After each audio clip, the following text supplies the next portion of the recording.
and I'm here to talk about things linked to insulin resistance. And yesterday, I got asked to talk about PCOS, and it's one of the things that I really do like to talk about because it's so much simpler to get it under control than you may have been told. And I think it's important for women to understand. I'm trying to fix this thing, and it's not going. There we go.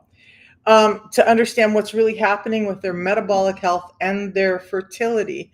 So, one of the biggest bumps or uh, issues with our fertility does happen to be our metabolism. And so, when women go in to talk about PCOS, they're not being told about their metabolism as a result of the PCOS. They're being given medications and whatnot, but it's not really helping many people. And I know because I suffered from PCOS most of my life, and I had a difficulty time conceiving, and I had all the long periods between periods and the extremely painful and lengthy periods when they did come. Suffered from all that, and nobody talked to me about either PCOS or what was going on with my metabolism that was causing it. So I want to help you guys out. So welcome in. We're going to talk about PCOS, or polycystic ovary syndrome, and how it links into insulin resistance. Now, someone was on yesterday and asked me about low blood pressure, and I didn't have time enough to do enough research to speak on it clearly. So I'm going to wait to talk about that till I can actually be intelligible when I talk about low blood pressure and the links to insulin resistance and how you may be able to get better blood pressure from that. So let's dive into PCOS. So PCOS, you guys, there's a number of things going on with PCOS, and there are a number of symptoms that women have with PCOS. And what do those look like? So PCOS for women can be showing up in things like you have excess facial hair growing, but maybe you're losing hair on your head. You have those lengthy periods and irregular times between your periods. It's not this nice little 4-week cycle. They're painful when they come. You have a hard time conceiving. You have a bigger belly. You have excess fat on your body, and you're having some maybe mood and anger disorders, as well as a number of other issues like the cysts that are occurring in the ovaries. So you can go in and have a test to see, are there actually cysts on your ovaries? And that's going to be very, very helpful to many of you who don't know if you're PCOS or not. But one of the things that happens is, and I can't forget acne, is that as you go in for treatment, what they want to do is throw things like metformin at you and just tell you to lose weight. But if you have PCOS, you know that it's extremely difficult to lose weight. So let me check in for a second and say, welcome in, everyone. Thank you for joining, Kay and Lynn and her. So you guys were talking about PCOS. How many of you have been diagnosed with PCOS, suspect you have it, or know someone who has PCOS and is struggling? Just tap some hearts or type a 1 in the chat so I can see you. If you have questions about it along the way, please ask, because I want to address your questions as much as I can. And look, my promise to you is if I don't know the answer, what I'll do is go find it and come back and talk more about it. But I'm just a real world woman like the rest of you guys. I'm not a doctor, not a scientist, not a nutritionist. I'm just someone who suffered with a majority of the issues up above and decided that I was getting better and didn't understand why. So I needed to figure out what was happening and why this one simple change I made in my life made a difference. So let's come back to some questions. And thanks you guys for commenting. PCOS is polycystic ovarian syndrome. So that's PCOS. And we're going to go over why that name comes and how it's happening. And let's see. Gigi, your daughter has PCOS. You guys, it can be so devastating to young women because there are so many young women out there. More and more, we have women who are having PCOS. Isn't it amazing that more and more we're having people who have insulin resistance and weight problems that didn't have it 50, 60 years ago? Our genetics have not changed. So how many of you believe that PCOS is just a genetic disorder, that you got it, there's nothing you can do about it, and you're stuck with maybe just taking these medications to try and help manage a genetic disorder? You have PCOS. So unexpected. Okay, unexpected spice. Nice name. So, okay, for all of you guys, I know that you've heard that there's this genetic component to PCOS. My problem with that is that it gets leaned on and said that it's the only thing, that there's nothing you can do. When the trigger that's setting off the PCOS for most of us is our diet and our lifestyle, which leads back to our metabolism. So we're going to tie it back to insulin resistance, and I'm going to explain that. Please ask questions. Let me know if it's helpful along the way. If I say something that you're like you got an aha moment or you're excited about, just give me some hearts so I can see that I'm getting to the right people.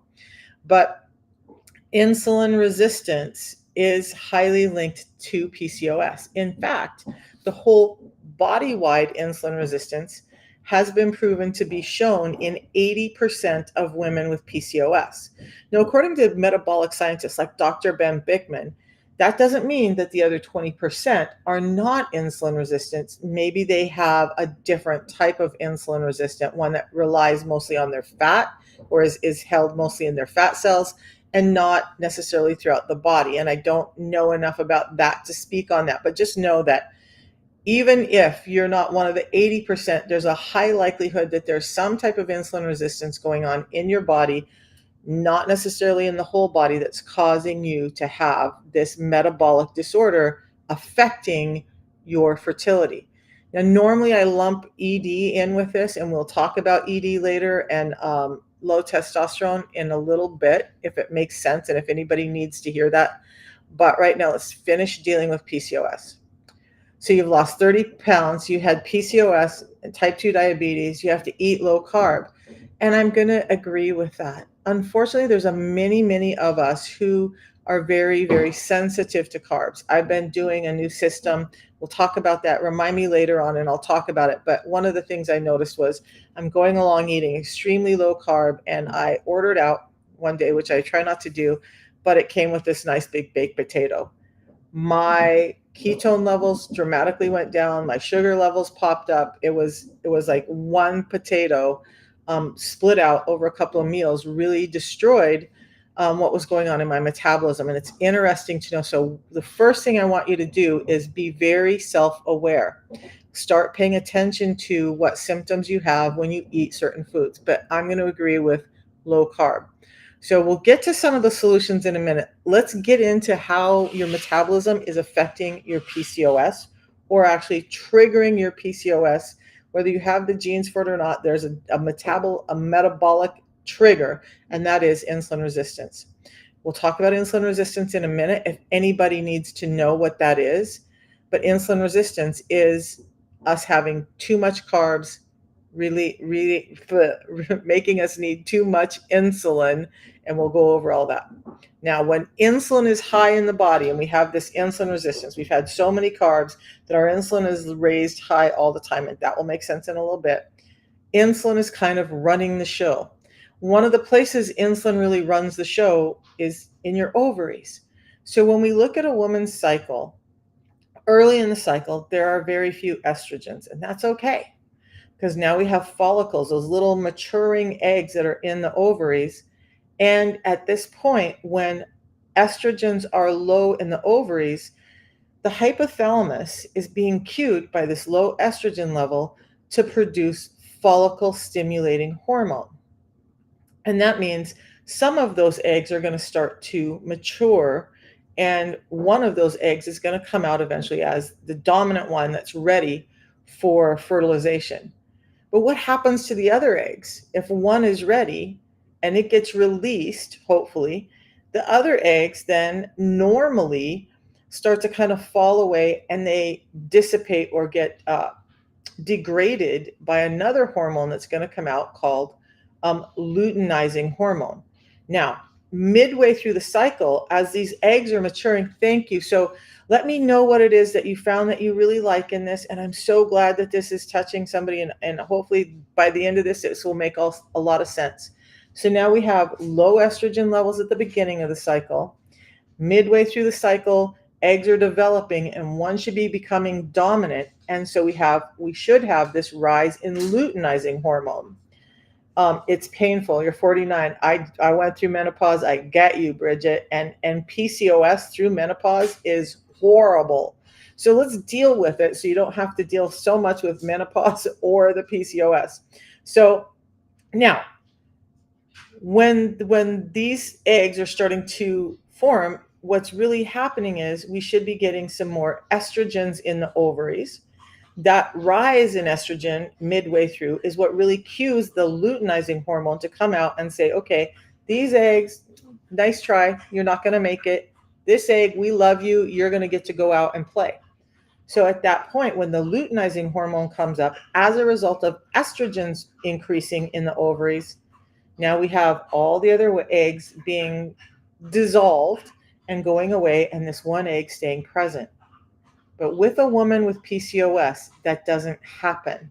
And so that message of, hey, this egg is ready, these eggs can go away, doesn't happen.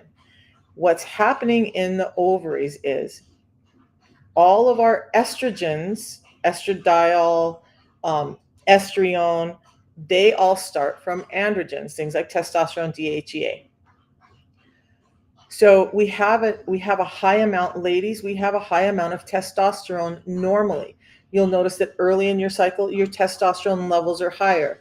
You're maybe a little more vibrant and a little more active, but you have a higher level of testosterone. Your ovaries then take that testosterone, that androgen, and convert it into estrogens. That happens inside our ovaries. So where is insulin playing a role? Insulin is happening to disrupt this other chemical called aromatase in the ovaries that allows that conversion to happen. So it's stopping the testosterone from being converted into estrogens. So when we look down line at that, now we have excess testosterone. We have hair growing on our face, but we have it falling out of our head. We have some mood disorders. We have oilier skin. We have all of those things go on. With the lack of estrogen, we're not getting, because it can't be converted from the testosterone now, it's being blocked by not enough aromatase being produced in the ovaries, because insulin is not getting in there and allowing it to be produced because they're insulin resistant.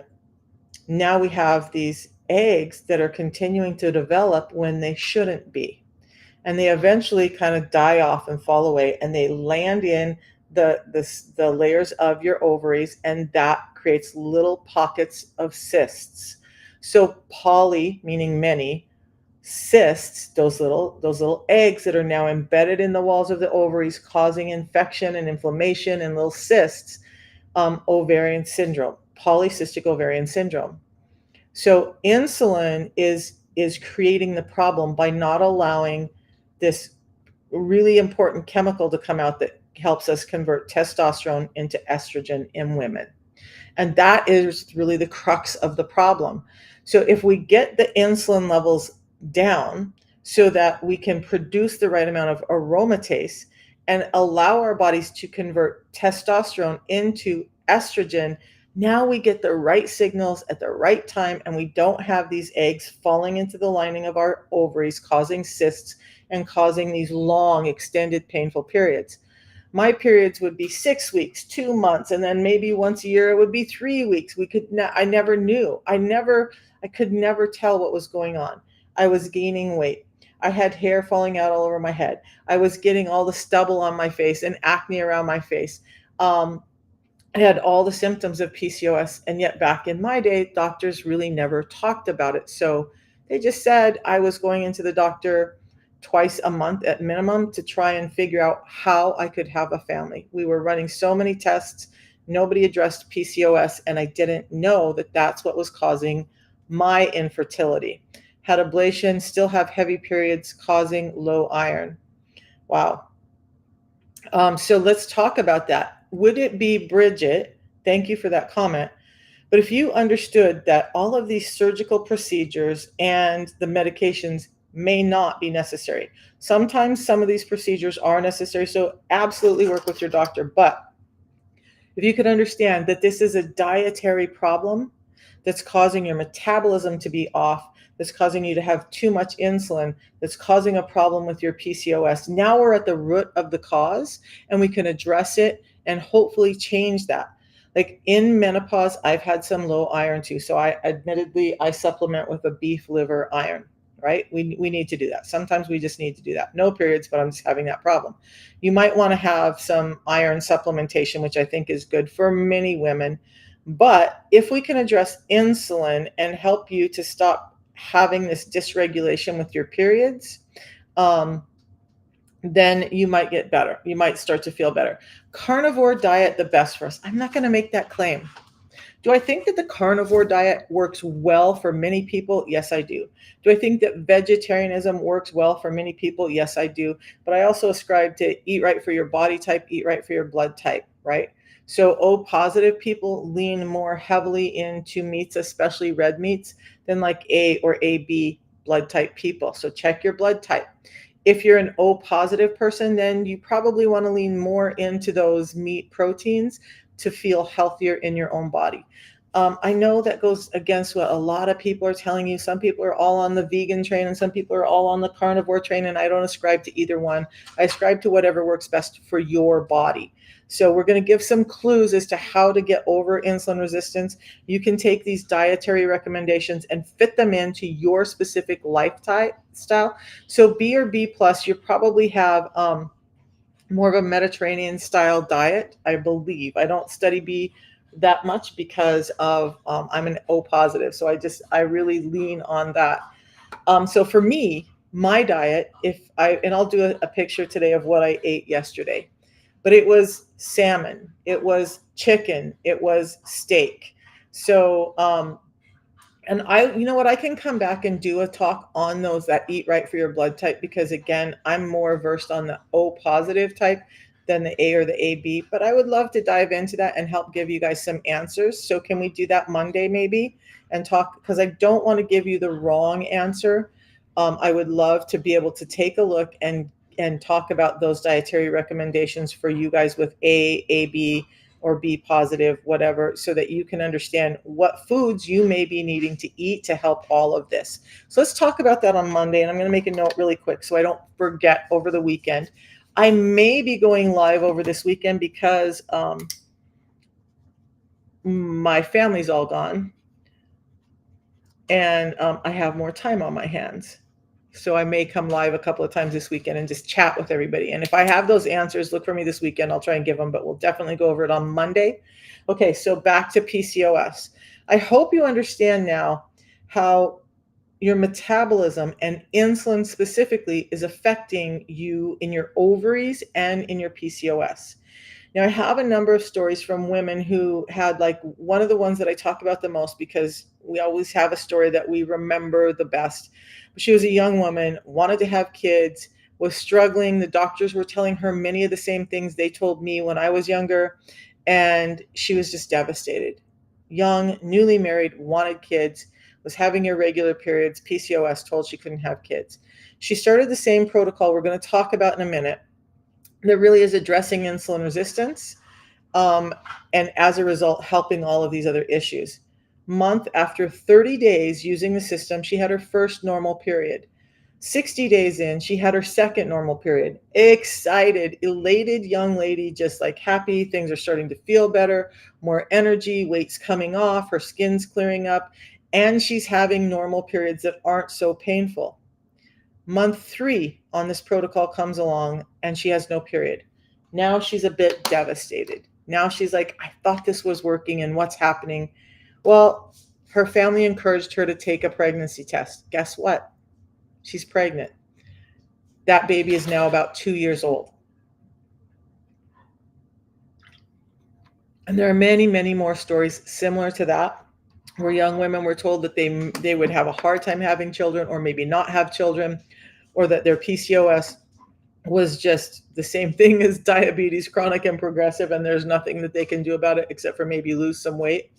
And yet they've reversed all their symptoms of PCOS. They've reversed their symptoms of diabetes or insulin resistance, and they're feeling better by doing this protocol. And we're going to talk about why the protocol works right about now. So You guys, I know I've been playing around with different forms of showing you guys information, and I'm going to try and switch between that today. When I was using this new format, which, by the way, I'm sidetrack, on TikTok, it's one of the things that they give us to use. But every time I do that little picture-in-picture thing, I get flagged for unoriginal content, even though it's me talking and showing my own slides. So I'm probably going back to this old version, and I will do my best to show you these slides as we go along. But insulin resistance. Now, if I can pull this up and get this showing here. I got so many books and stuff laying around. Why we get sick. By the way, you guys interested in insulin resistance and what it's doing to your body wide? This is a great book to read. This is where most of my information starts from. And then I go out and do some more research and find more information. But Ben Bickman is one of the top metabolic scientists in the world. I lean heavily on his work because he's educating doctors about this and telling them what the real deal is. All right. So with insulin resistance, it's very simple. We're talking about how your food is affecting your metabolism. So this is where it gets all convoluted. And how many of you guys have listened to these fitness gurus and these diet gurus, and you get really confused because there's veganism, there's carnivore, there's keto, there's Mediterranean diet, there's paleo diet, there's all of this stuff going on. And some of them are telling you to eat every 2 hours, eat 5 to 6 times a day, and that's going to boost your metabolism. And it gets so confusing and overwhelming. How many of you guys feel like that? Does anybody either give me a 1 or tap the hearts and let me know that if this feels like you're just to a point in today's world with all this information. Thank you, Germany. Thank you. That you just like, I don't know where to go anymore. I don't know what to do. I'm so confused, and this is all frustrating, and I'm getting sick, and I just don't know what to do. I want some real answers, because that's where I was 3 years ago. I had been trying everything, you guys. I had tried I never did the GLP-1 medications because I was so terrified of the negative side effects. Look, I've been working in medical offices, although I'm not a doctor, a nurse, any of that. I had access to the PDR. I was actually the person calling, talking to people about their prescriptions and all of that stuff. So I'm very, very well aware of what's in the PDR and those medications. So I never did those. My doctor gave me metformin, and my body wouldn't tolerate it. So I was struggling, and I tried everything. I did veganism for a year, and I did not do good on veganism. I did keto for years and kind of kept everything at bay, but wasn't really getting better.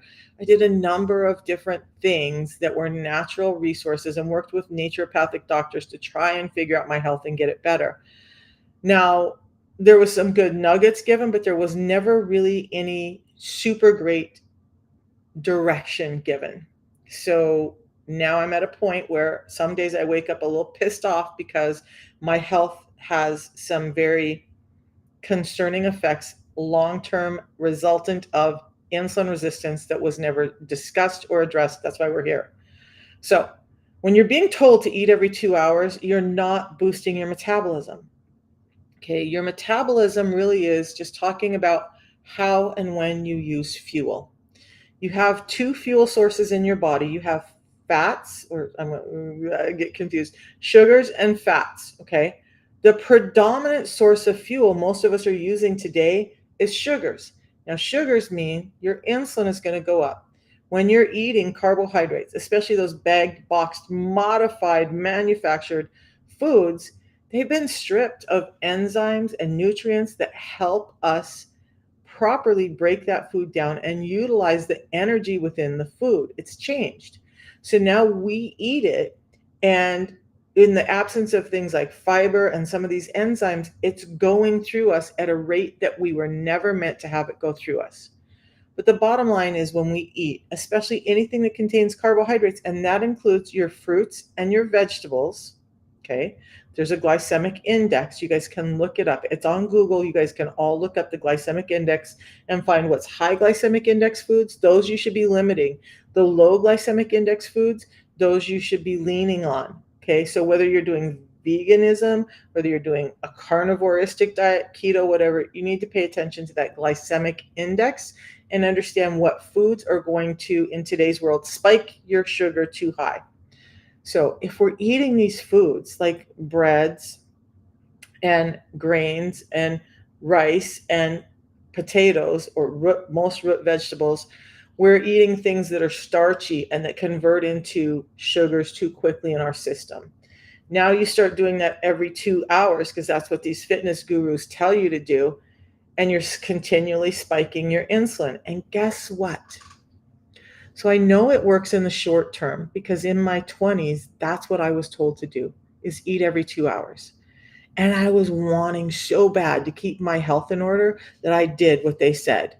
And then anytime somebody said, nope, you need to stop doing that, you need to do some intermittent fasting, you need to eat larger meals a couple of times a day, I would actually get angry. Like, how can you say that? That's not true. Everybody says I need to eat every 2 hours. Eating every 2 hours, eating smaller meals is what made me become obese to the point of 280 something pounds. Okay. When I stopped all of that, I gave my metabolism a rest and allowed it to start to re-regulate. So a couple of things, I didn't mean to get this intense into this, but it feels like that's where my head is going because I'm still on the calories in, calories out part from the other day. But we need to understand when we give our body energy in the form of glucose, what that really is sugar. And when we enter sugar into the bloodstream, our body creates this loop that says, hey, pancreas, we need that hormone insulin because insulin is going to deliver that energy to the cells. Insulin is like a little key that says, hey, cell, I'm here with a package. We're going to open up the door. I'm going to give you the package. And in a normal system, the body's like, yay, I need that energy. Let's take it in. Thank you, insulin. You're doing a great job. But in today's world, in today's diet of us being so sedentary and eating all the time, especially these highly processed foods, that food is being broken down into glucose too quickly. So now we're having an overabundance of glucose in our system, which means we're increasing the amount of insulin our body needs to produce. Then you add on top of that eating every 2 hours. Now you eat, and it takes about 2 hours for your body to process that sugar. It takes about 4 hours for that sugar to start to come down, and it takes about 8 hours for the insulin that was spiked when the sugar was spiked to come down. But you're being told to eat every 2 hours. So what do? You eat, your sugar levels spike, and they're just starting to come down, and you eat again. And the premise is that eating again is giving you energy and you're eating before you feel hungry. And so you're less likely to overeat and blah, blah, blah. But they're not taking into consideration these hormones that are running things like your ovaries and causing your PCOS. So they're just telling you, eat small meals and eat 6 times a day. And if you have PCOS, have you ever been told that? To eat smaller meals, eat more often, that's going to help your metabolism kick up. It's going to help you lose some fat, and you're going to get your PCOS under control. Has anybody heard that besides me? One of the things they tell you to do, and then these influencers come on and they're like, oh no, you had primarily protein and fats and some good fibrous vegetables. No, that's not enough. You need to add in a slice of bread, or you need to cut that fat. You need to whatever. So people will lose weight initially with that. But what's happening is you're telling your body to rely on insulin all the time. And when you do that, when you have high levels of insulin, your body starts to say, okay, this is how we're going to operate. We need sugar because that's what's giving us energy and that's what's making our muscles work. But when we have high levels of insulin all the time, the body starts to become resistant to it. Now, some of the cells that need it, insulin comes to the door, says, hey, I have the key. I got a package for you. And that cell is like, you just delivered a package. I don't need any more of what you got, and quit bothering me. And so they don't open up anymore for insulin. Now, insulin can't deliver that all important energy into the cell. Maybe there's inflammation going on. Maybe there's a number of other things going on that the cell's like, oh, I don't want any more energy in here. You can't come in. Some cells are like, okay, I'm just going to ignore the rest of you. I'm going to do what I need to do. I'm going to take what I need when I need it, and I'm going to ignore it the rest of the time. And they just truck along doing their job. Some cells start to take in too much insulin, and we have a whole other host of problems. This is plain ODD. Odd? I'm not sure what you're saying. Plain odd. Okay. So now we have high insulin levels all the time. We have cells that are resistant. We have cells that are taking up too much. That whole thing is called insulin resistance. But it's because we have too much insulin. And when do we have insulin? Does anybody know from what I just said? Because maybe I talked in too many circles. Do you know when your insulin spikes and what's causing it? Are we clear on that? Eating causes that insulin spike, especially when you're eating carbs and starchy carbs and carbs full of fructose. Okay, well, that's a whole other topic, but that's what's giving us those insulin spikes. So if we're having a problem with insulin being too high and our body being resistant to using those energy packets that insulin is trying to deliver, do we really want to eat more often? Because remember, 2 hours after you eat is about when your sugar is spiked before your body is utilizing it. 4 hours later before it starts to come down. 8 hours before insulin comes down. And during this whole time, you're a sugar burner. Sugar burner. So what we really want to do is say, hey, wait, we have another fuel source. We have this fuel source called fat that we can use. And the best fuel source for us is our own fat, right? Our body does a really good job when we have abundance of storing that as fat that we get to use during lean times. We are built for this. This is how we're supposed to live. We're not supposed to be eating every 2 hours. We're not supposed to be eating all the time. We're not supposed to be eating so many carbs all the time. I'm Native American. My people lived on meats and maybe some cranberries and foraged greens, but we didn't have a lot of that. My body's not built for all the carbohydrates that the world wants to give me today. Insulin spike. Could you explain more about this insulin spike? Okay, sure. Let's stop and do that. So what's happening is when you eat foods, and some are low glycemic, so they're not going to increase your sugar so much. Some are high glycemic, meaning they're going to create a big sugar bump. And when we have this big sugar bump, that bump, anything over 1 teaspoon of sugar, which is about 80 to 90 on your blood sugar test, that's right about where your body is normally. Okay, 60, you're getting a little too little sugar and your body wants to start to pull more out. 100 or so, and we're starting to have like, we don't need more sugar right now. We've got enough. So sugar, as sugar goes up above that 1 teaspoon in your entire system, then it triggers the hypothalamus as a portion of the brain to allow or send a message to the pancreas, an organ that produces a couple of different hormones, does a lot of work for us really. And the pancreas is being told, hey, we need insulin, because insulin is the carrier. It does a lot of other jobs, but we're going to talk about it being a carrier right now. Insulin is like the trucking system for the sugar. So every cell in the body has insulin receptors and can use insulin and needs not insulin, but the sugar that insulin is packing. But it has insulin receptors because what opens the door to let that glucose package in? Insulin. Okay. So when we have high sugar levels in our bloodstream, insulin comes out. It starts packing this energy to every cell in the body to figure out what cells need it and who's going to take it in. And it gives our body the energy it needs to perform off of. But in today's world, with so much sugars, bagged, boxed, barcoded foods, and just the fast food environment we have today, our sugars are being spiked too often. So now normally, remember, 2 hours for a blood sugar spike, 4 hours for it to come down, 8 hours for insulin to come down after that sugar spike. In today's world, we're constantly snacking. And people think that they're only eating 6 times a day. Science shows when they did studies that people who thought I'm eating every 2 hours actually were eating 16 times a day.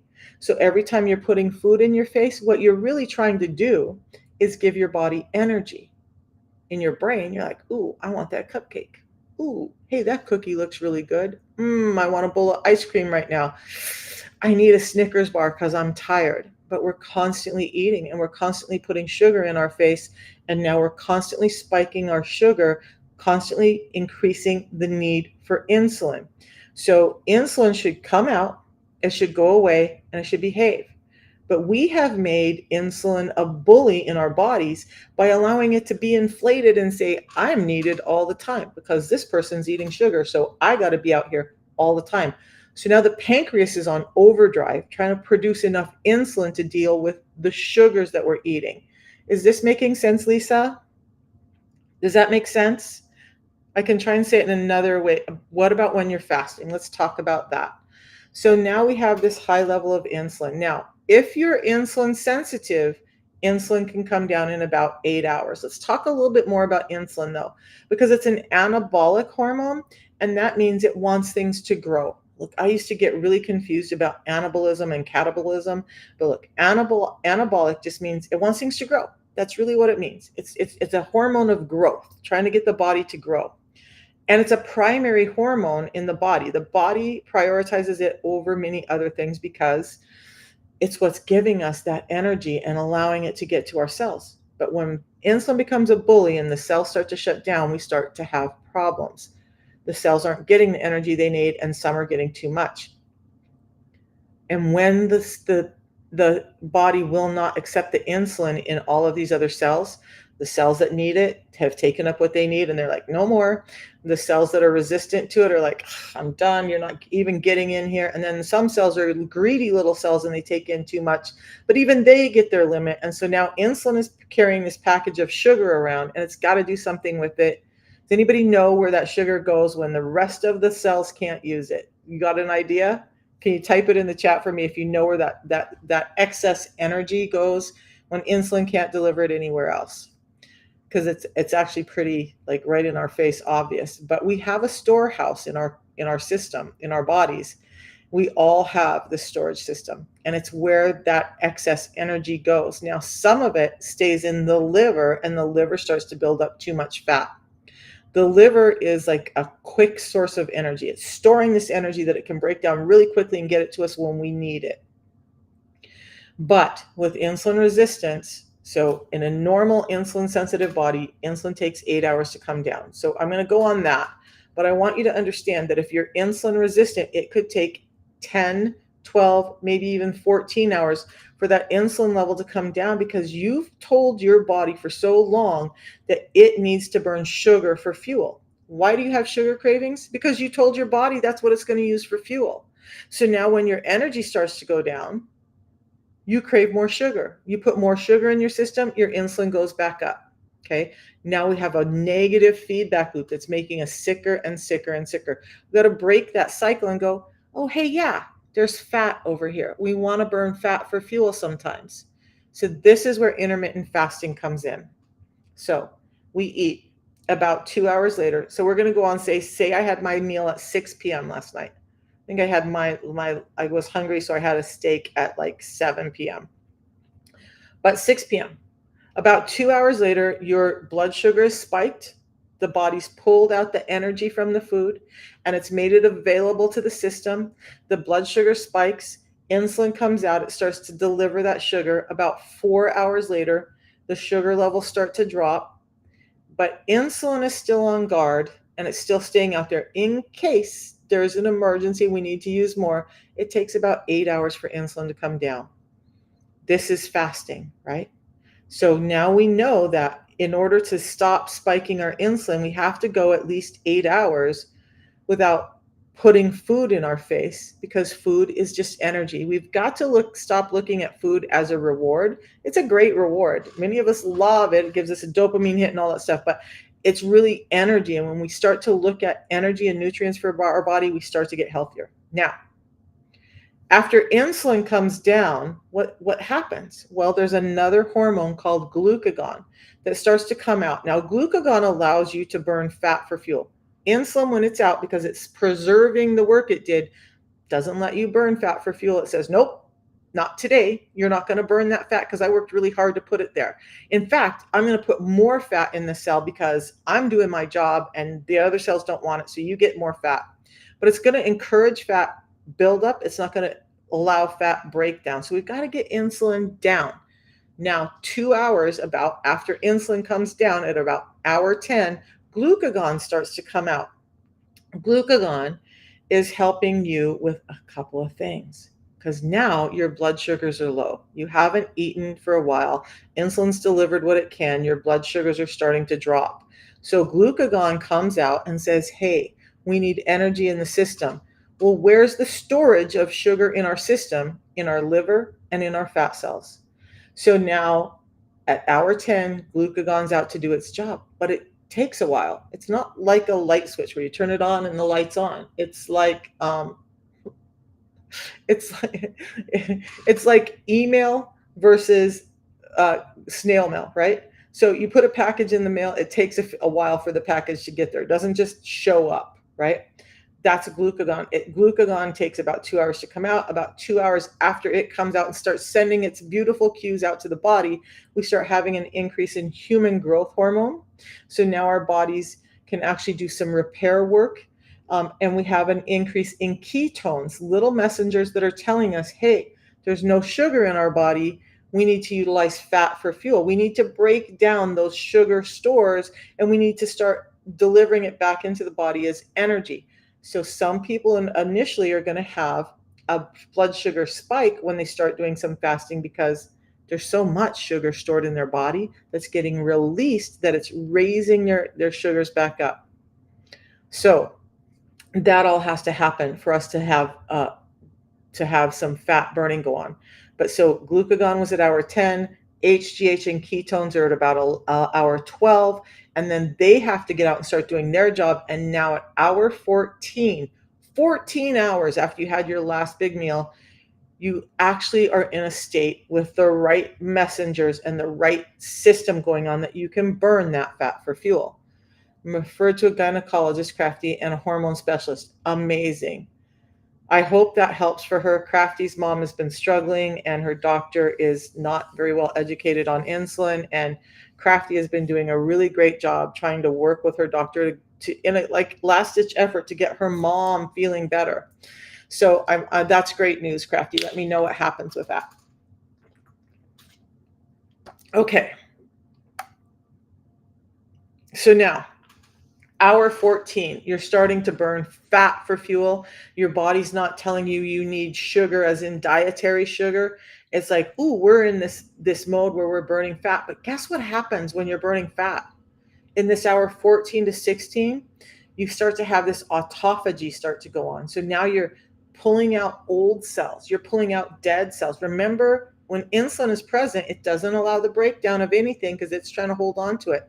But one of the side effects of that is you have these cells that are starting to cause inflammation, dead and dying cells that need to go away and haven't been able to, and they're at risk for causing cancer and a number of other things.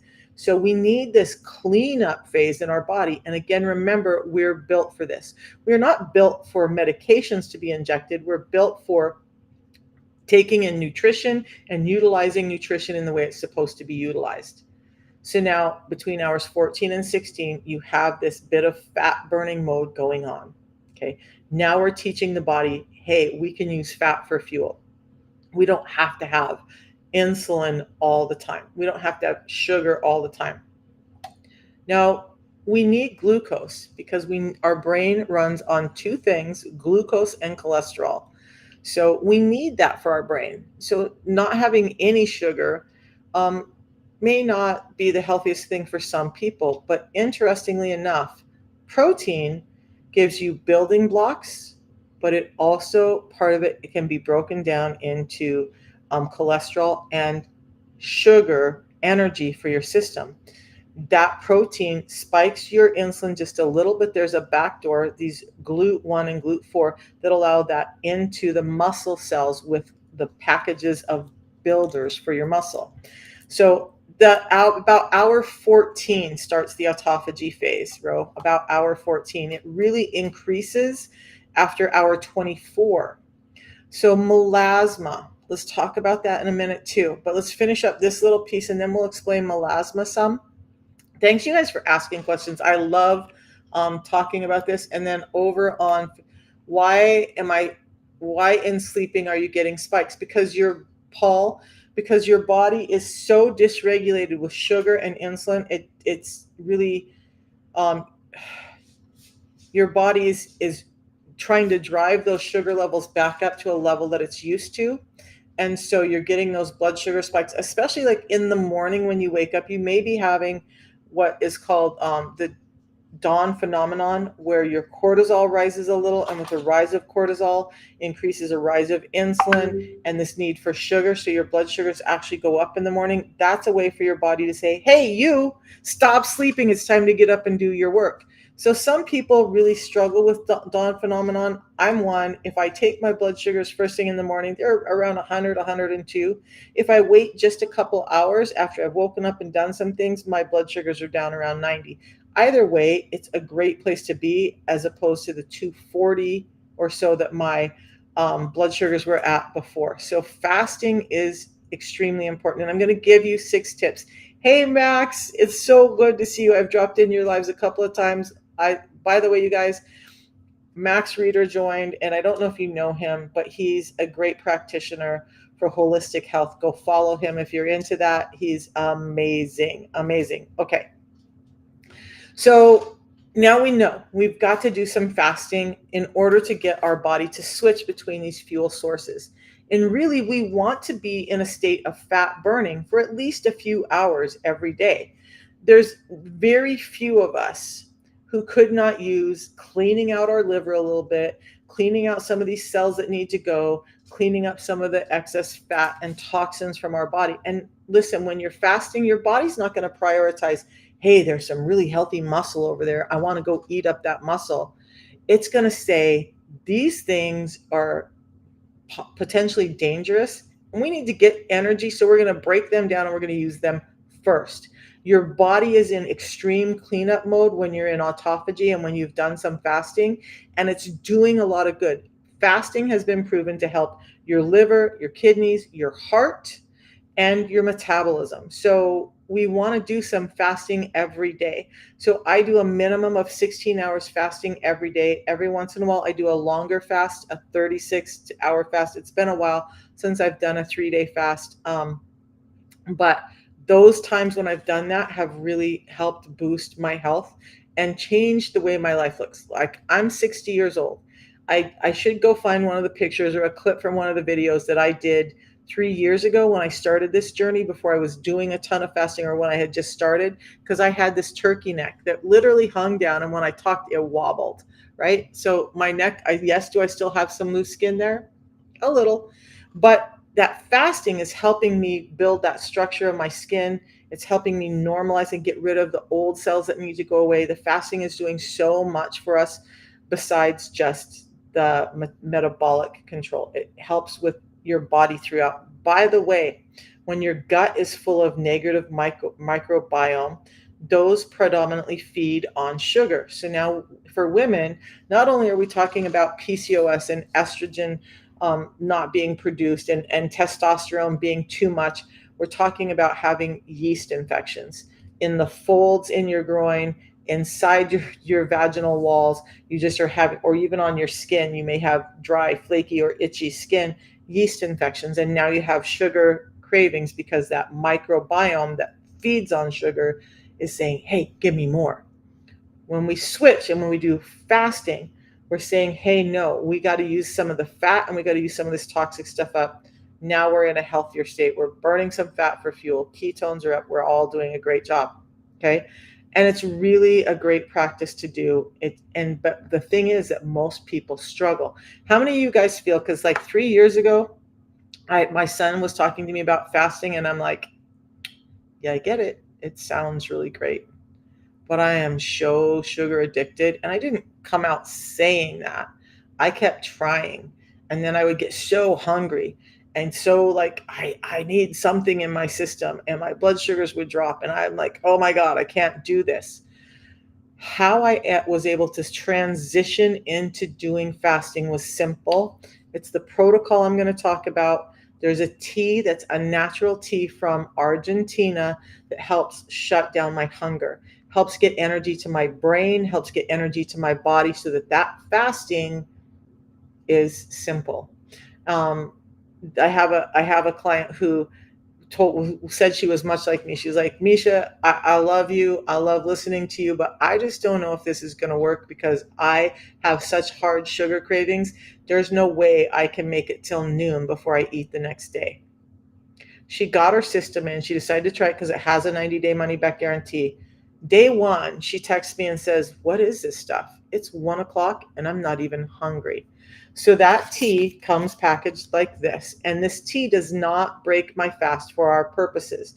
If you're wanting to do a water fast, this isn't going to help. But if you're just talking about keeping insulin down and getting into that state of autophagy where your body can use the fuel that it needs to, this tea helps. It's not spiking my insulin, it's supporting it. It's helping HGH and ketones be produced. It's helping support glucagon in its work in my system.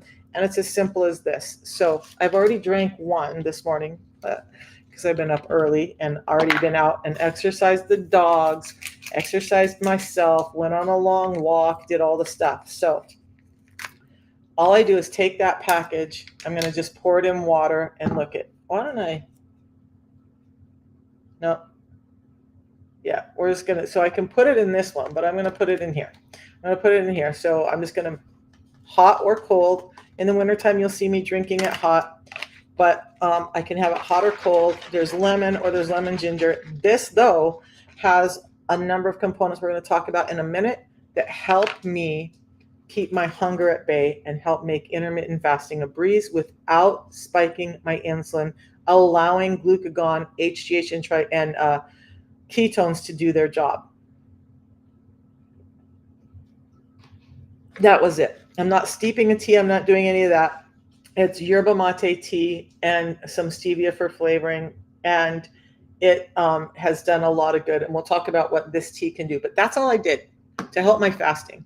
And then before I eat now, what I do for the other part, and I've been doing because I've been having heart disruptions from long-term hypertension. I had hypertension for 30 years that no doctor was able to get under control. And it's now under control. In fact, this morning it was after all that exercise. When I first sat down, it was 112/78. Diastolic was up a little bit because I had just done a half an hour of intensive exercise, went on a long walk, and then went out and exercised the dogs. So I would expect my diastolic to be up a little bit. Normally it's 112/74, which is a great blood pressure for me. Same thing with the fiber. I'm just going to put it in the bottle, mix it up. This time I'm only going to do that couple of quick shakes because this is going to thicken. So I'm going to drink it down.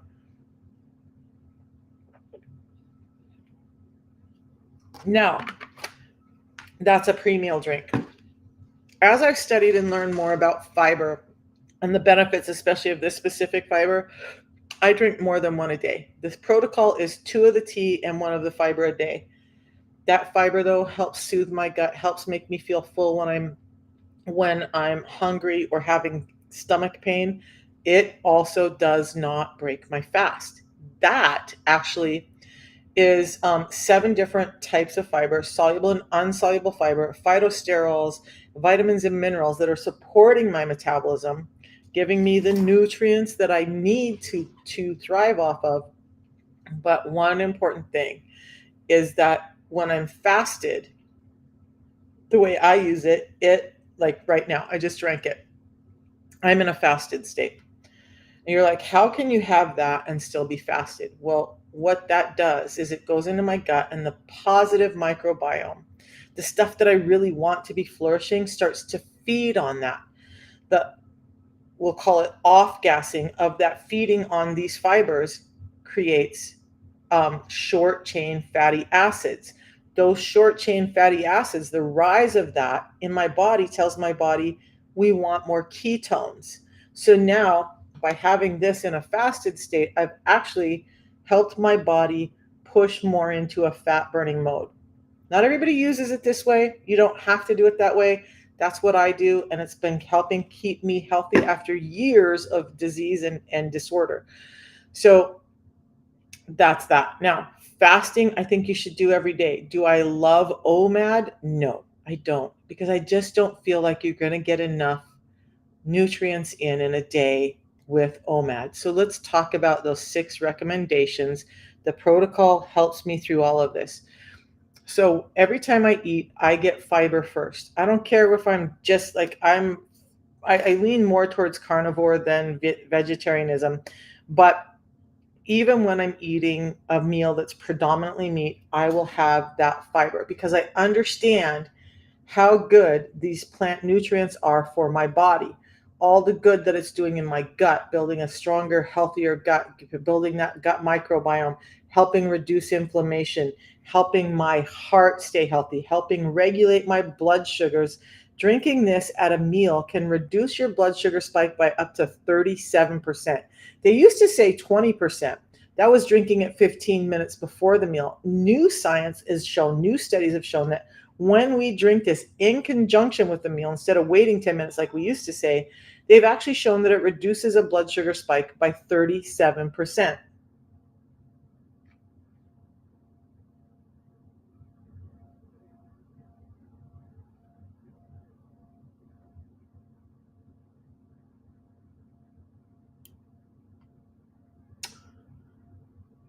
Ugh,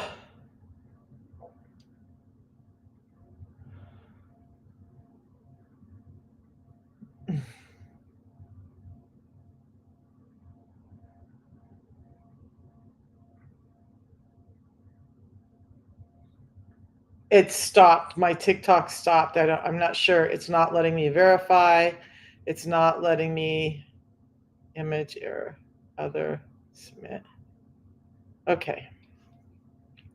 So I'm going to have to just shut it down over here. And I don't know what happened, guys. I might have to come right back live on TikTok because it's saying there's something wrong and it won't let me fix it. So I'm a little frustrated. Anyway, we're going to continue on talking as if TikTok isn't being a butthead to me again. And just know that by doing this, the tea in the morning and this is how I help my PCOS, my hypertension, and all of that. The tea, helping me shut down and control my hunger. It's helping with some blood glucose regulation. It's helping me naturally produce GLP-1, which is what those drugs that they're injecting are, that are helping give people results with PCOS, with weight management, with diabetes, but I'm doing it naturally, not damaging my body. And that's important to me. And it's becoming more and more important. I heard a doctor talking um, about how more and more people are pulling away from medications, pulling away from big pharma, and looking for these natural solutions. And you guys, over on TikTok, I cannot see. It's going to end the live in about 3 minutes. It won't let me do anything. So I can't, unfortunately, I cannot see your comments right now. I don't know what TikTok is doing, but we'll finish this up. And maybe what I'll do is we'll just wait and come back live sometime tomorrow and continue the conversation. Message me. You can go to on TikTok, you can go to my profile, tap on my picture above the live, and then there'll be a white box come up, or from any of my videos, tap on my profile picture. There's a link in there right under some red light symbols. And that's going to give you both a way to contact me, order the system if you want to, or go to my website and learn more about it all. So use those. I'm so sorry that TikTok, it won't even let me shut the live down. It just has me locked out for the next 2 minutes. So we're just going to sit here and finish talking. So the tea, though, has anti-inflammatory, antioxidant properties, anti-cancer properties, does not spike my insulin in a fasted state, but supports my body in getting energy to the cells that need it, including my brain. And I've done a number of videos on the benefits of chlorogenic acids, and they are in the tea tab on TikTok. Um, I still need to go in and sort this out on YouTube, but that's it, you guys. A tea that I have twice a day, once in the morning, helps keep me in that fasted state, helps keep my hunger down, gives me energy without jitters, allows energy to my brain and my body, gives me those antioxidant, anti-cancer effects, and supports my fast.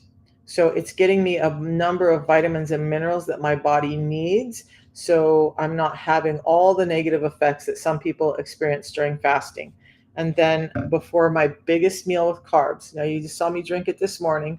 That will stave off some of the nausea I feel from my heart having problems. But it also, when I do eat in a couple of hours, I will have this beforehand to help that blood glucose spike, but it also helps regulate lipids in the body. So now I'm getting glucose regulation, I'm getting lipid regulation. These two as a system come together. It's about $5 a day. You have a 90-day money back guarantee that it will work for you or you get your money back. Metformin doesn't give you that. Monjaro doesn't give you that. Ozempic doesn't give you that. In fact, your doctor, if he gives you recommendations, doesn't say, hey, if this doesn't work for you, come back and I'll give you your money back because my information was flawed. This natural system will give you your money back in 90 days if it doesn't work. And what I'm going to say is, if you can't commit to yourself for 90 days, this might not be the system for you. When you decide you can commit to giving yourself the best chance for 90 days, um, then try it. Okay, TikTok finally released me from that jail, and now I got to go live again there. But it's not letting me. So we're going to wrap this up. I will come live at some point tomorrow and we'll talk some more. Um, Paul, message me and let's talk about why you're getting those spikes in sugars in the evening and hopefully kind of see what's happening with you. Maybe it's the way, what the timing of your eating, maybe it's a number of things. But we can start again. I'm not a doctor, a scientist. I cannot diagnose, but I can sure help you start to work through what may be going on for you. All right, you guys, everyone who joined today, I appreciate you. Thanks for jumping in, and we'll talk tomorrow. I got to fix all this craziness with technology. Have a great day.